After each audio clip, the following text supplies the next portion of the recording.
অনেকে আমাদের কাছে জানতে চেয়েছেন যে নিয়মিত সালাত আদায় না করলে অন্য আমলগুলো কবুল হবে কি না।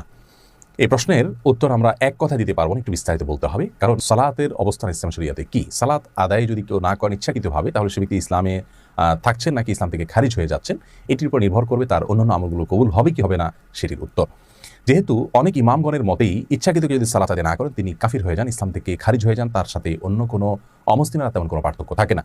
ওমর রাদিয়াল্লাহু তাআলা আনহু বলেছেন, ইসলাম দ্বিতীয় খলিফা, লা হাযা ফিল ইসলামি লিমান তারাকাস সালাহ, যে ব্যক্তি সালাত ত্যাগ করে তার ইসলামে কোনো অংশ নেই।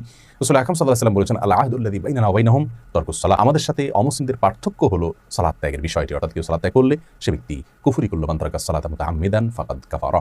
তো এই সমস্ত হাদিসের ভিত্তিতে অনেক ইমামদের মতেই ইচ্ছাকৃত সালাত আদায় না করলে, ইচ্ছাকৃত নামাজ না পড়লে সে ব্যক্তি আসলে আর মুসলিম থাকেন না। যদি কেউ মুসলিমই না থাকে তাহলে সেক্ষেত্রে তার অন্য কোনো আমল আল্লাহর কাছে কাউন্ট হবে না, গণ্য হবে না এবং তার অ্যাকাউন্টে যোগ হবে না।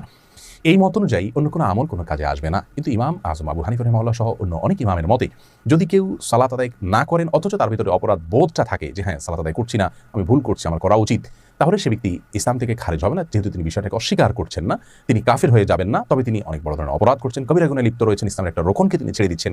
অবশ্যই এটি কুফরি, এতে কোনো সন্দেহ নেই, কিন্তু এই কুফরি তাকে ইসলাম থেকে খারিজ করে দিবে না।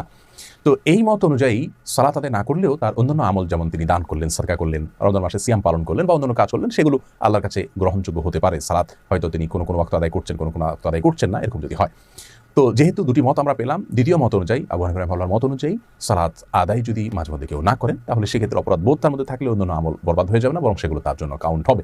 কিন্তু একটি কথা আমাদেরকে সম্মানিত দর্শক অবশ্যই জেনে রাখতে হবে, তা হলো একজন মানুষ তার মূল জিনিসটাই যদি না থাকে তাহলে শাখাগত অনেক বিষয় তার কাছে থাকলে সেগুলো তেমন কোনো মূল্য রাখে না।